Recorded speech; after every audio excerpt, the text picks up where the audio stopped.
ছোট তাই ভালো, একদমই ছোট তাই ভালো। মিষ্টি কুমড়া চাষ পদ্ধতি কেমন একটু বলেন তো, কিভাবে শুরু হয় কিভাবে শেষ হয়?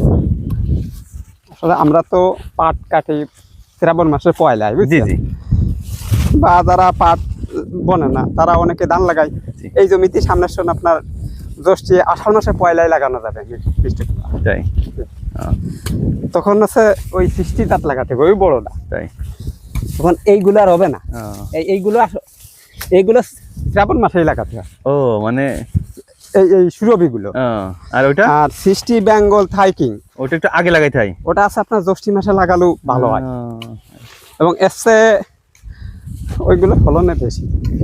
একটু টাইম লাগে বেশি, এই যে হ্যাঁ, সময় বেশি, সময় বেশি, তাহলে আবার ফলন মালও বড়।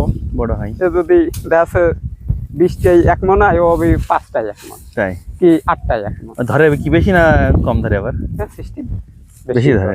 ও কিন্তু এই পরে এসে আপনার 60 চেয়ে আবার এই সুরভির দাম বেশি, দাম বেশি হয়ে যায়। এই জন্য পরে এসে আমরা না বিক্রি না করি, 60 এই সুরভি করি। জি এসে